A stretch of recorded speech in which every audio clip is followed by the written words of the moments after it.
Good morning, everybody, and welcome back to Football Talks. This is your paper roundup, our show that we do weekly, where we dive through all of the tabloids and all of the morning papers on the Sunday morning, going through all of the transfer speculation and more. And it is jam-packed today. The Club World Cup is obviously into the knockout phases now, so that's getting close to finishing off, which would then bring in proper full pre-season. Going to be interesting to see where the players go from the Club World Cup in terms of how much rest they get compared to the other players returning to pre-season. But obviously pre-season brings along all of the players coming back in and transfers being fast forwarded, and everybody, it would seem, is now getting into gear, particularly the big guns in the Premier League. First of all, today I want to talk about Harvey Elliott and his amazing performance again for England's under-21s. England's under-21s, the first time that England have actually won back-to-back under-21s Euros since 1984. Amazing achievement, beating Germany 3-2 in the final last night as well. And some of the players that aren't featuring in their Premier League clubs within that side, like James McAtee, surplus to requirements, Harvey Elliott, surplus to requirements, can't get in anywhere. He had the players like Liam Delap who could have been involved in that squad as well, but he's off obviously in the Club World Cup with Chelsea. I want to talk about them players this morning and where the futures lie. So interesting one for you Liverpool fans and Manchester City fans, with the likes of McAtee and Harvey Elliott in particular, and where they're actually going this summer. How much are they worth? Into that conversation in a moment. Chelsea last night, obviously, we heard the news about their transfer in going in for Jamie Gittins. We know that is now very, very close to being done. In fact, his medical was going on last night over in the States. So that one being done, but them now making contact and concrete talks with Brighton over Joa Pedro. That is a story. Arsenal have signed a player. It's not a striker, but getting closer to Benjamin Sesko. We've got all of that news to get through today. This is a Premier as well, so there is some live chat going on right now. Get into that, everybody. I'm not live with you this morning because I'm on football duties elsewhere, so get your comments coming in still on this one. And I want to start with that Euros final, because yes, it's a great achievement for England. Yes, it's actually brilliant that we've actually got a bit of success on the table again at a younger age. Why can't we transform this into the first team of England? God only knows. But I think the fact that these players are not playing at their clubs is probably a reason why. And I'm bringing the likes of McAtee from City and in particular Harvey Elliott. Now, Liverpool, if you're a Liverpool fan right now, can anything be going? Can anything get any better for you this transfer window so far?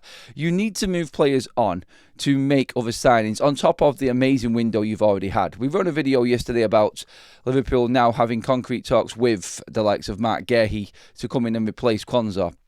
And that is moving forward, and there'll probably be more information on that as it goes through this weekend. According to all of the papers and all of the talks this morning, it is that Mark Guehi is open to moving to Liverpool. Obviously, he's got 1 year left on his contract, and he wants that move to happen. Probably Palace forced into selling him on this summer because they'll get no fee next summer. But Liverpool, you would say, have really spent up, surely. They're well over 200 million with everything that's going on.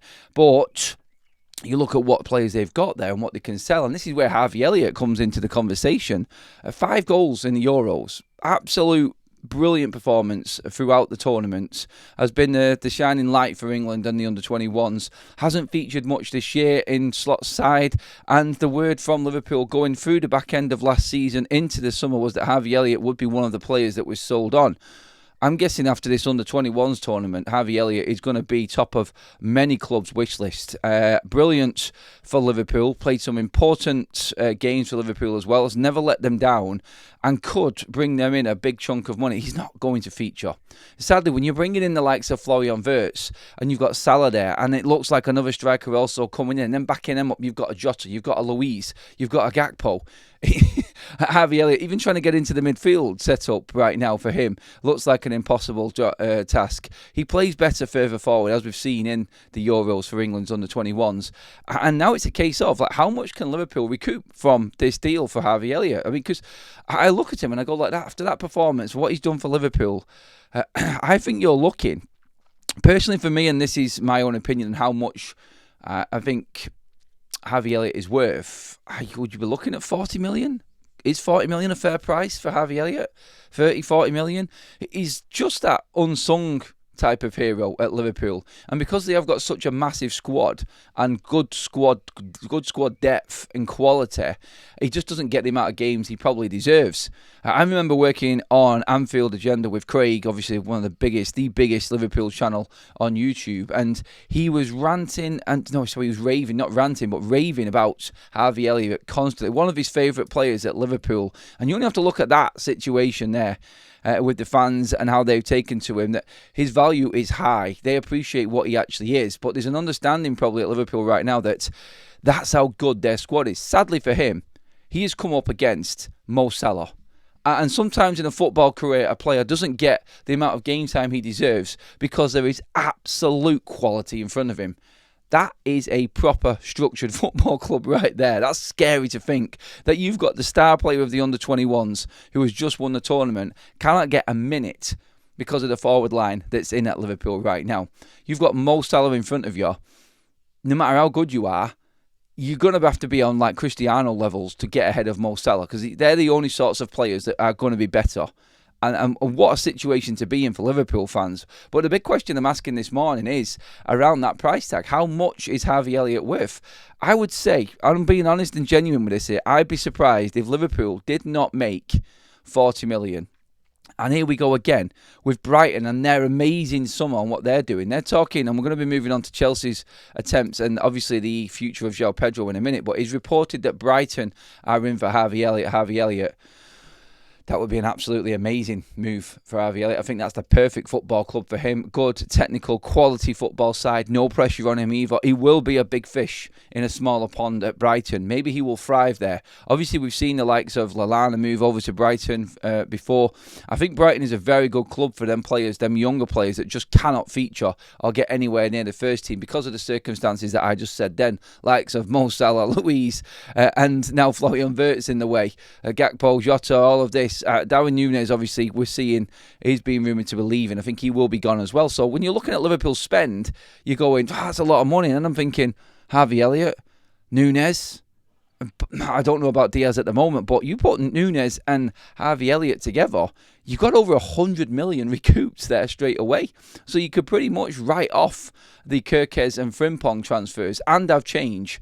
And then Liverpool's net spend, all of a sudden, I honestly, as a Manchester United fan, I wish that our club was in this sort of position. This is where United used to be, where all of our players were worth value. But here's a nice comparison for you. Two great clubs, the most successful clubs in English football and where they're at right now.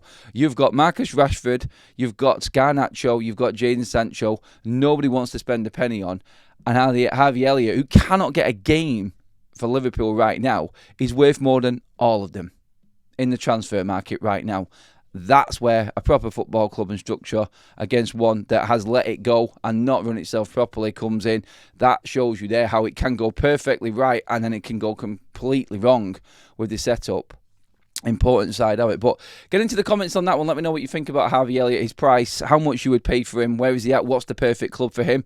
We're moving on to Chelsea. Obviously last night, Jamie Gittins, we did the video, the here we go, medical being done there, around 60 million for Jamie Gittins, so Chelsea spend is starting to go up, but Joa Pedro now is the next in line, and there are reports in the papers and online as well. This has been bubbling and brewing, but like I said, with the Club World Cup coming to its end, obviously knockouts stages now, you're seeing obviously clubs now start to get more business done. Chelsea obviously moving. They're the ones that are in a good PSR position as well also this transfer window, so can spend big, and it looks like they are going to. Not only obviously have they brought in Delap, they're about to get Gittins done. It looks like the forward line is going to be completely transformed because Joa Pedro is now being talked about at Chelsea, and conversations are really starting to move forward to a point where Chelsea are almost ready to make a bid. Now, the reports are that it's going to take something over 50 million to take Joa Pedro.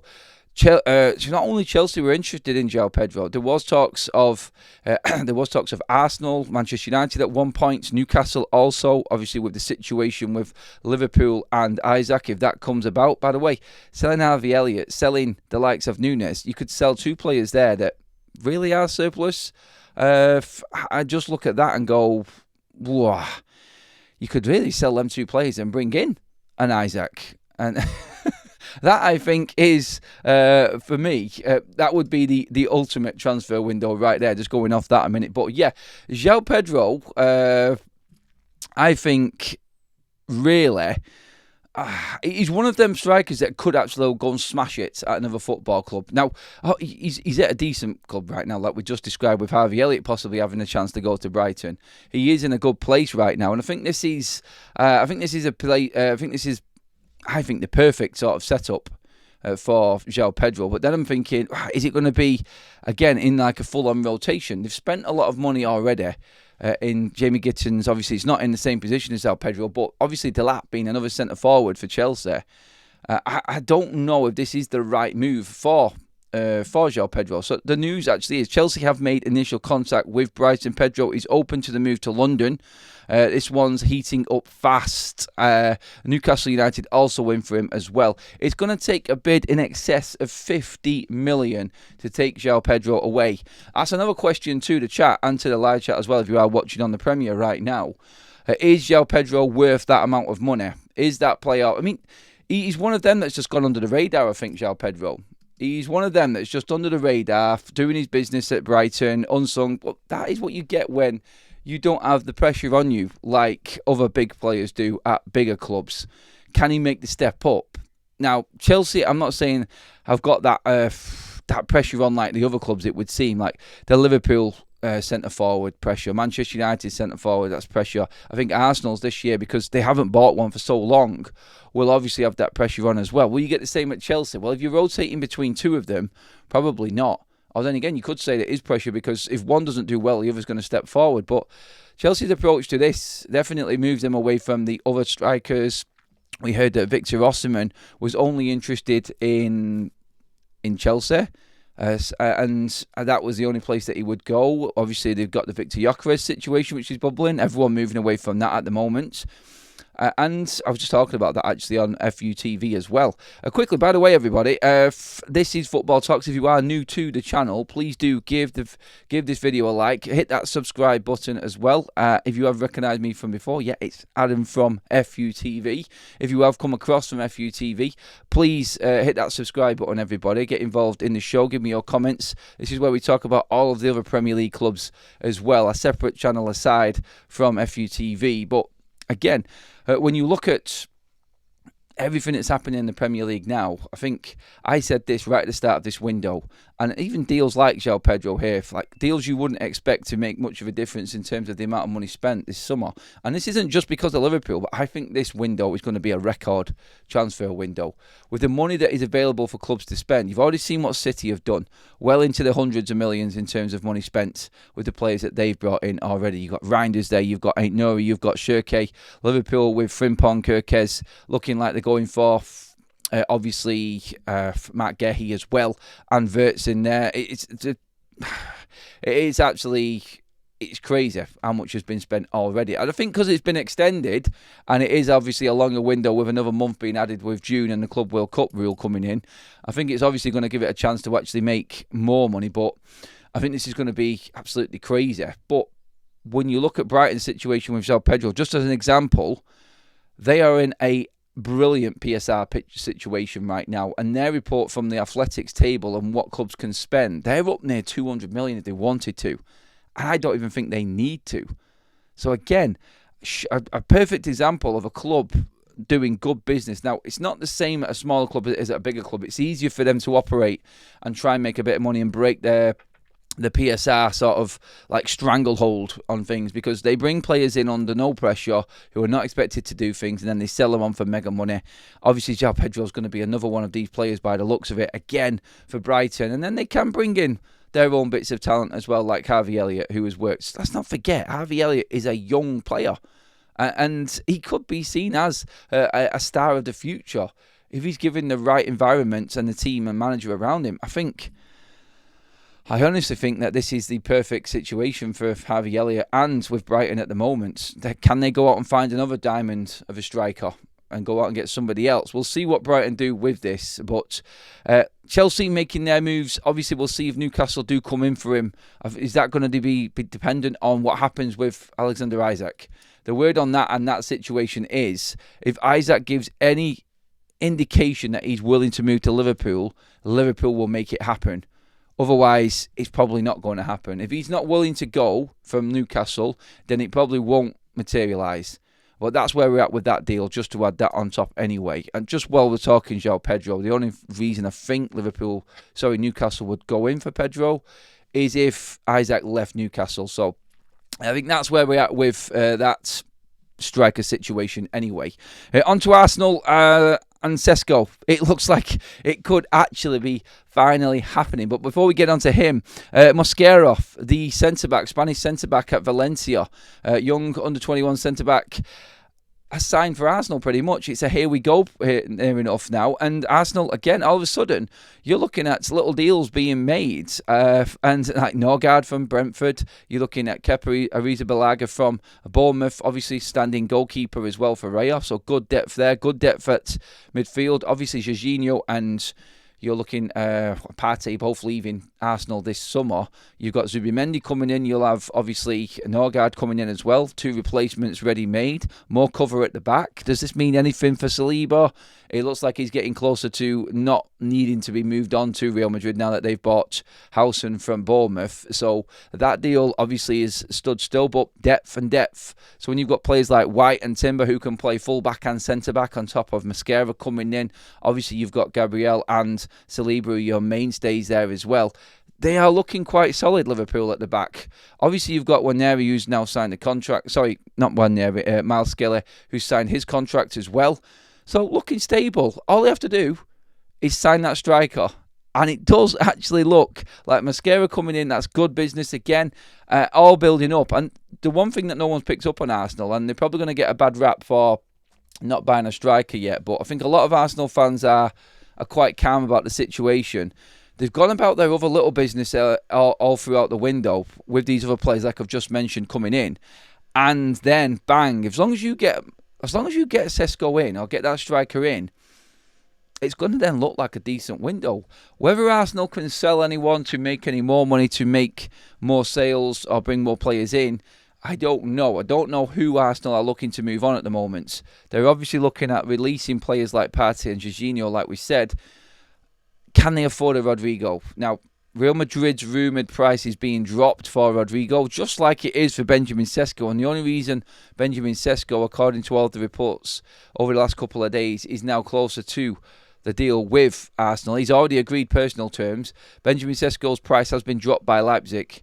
Arsenal have got into it. They've gone down that road of committing to Sesko instead of Gyökeres, and now it looks like this deal can be finalised with a fee going in more around the 60 million mark for Benjamin Sesko, which for his age they are more than willing to obviously pay. He's on cheap wages. Apparently his contracts and what he's agreed is only 130 grand a week in wages. Now, that is a stable football club when it comes to a wage structure there. Obviously, they've got other players on bigger wages at Arsenal, but they tend to give them bigger wages to players that work their way into it. And I'm guessing there is incentives in the Sesko deal as well, but you just look at it and you go, you cannot really fault Arsenal if they pull off Sesko. And like I've been one that has been hoping that they, obviously being an opposition fan, don't get it right, but I cannot argue with the business that they've done.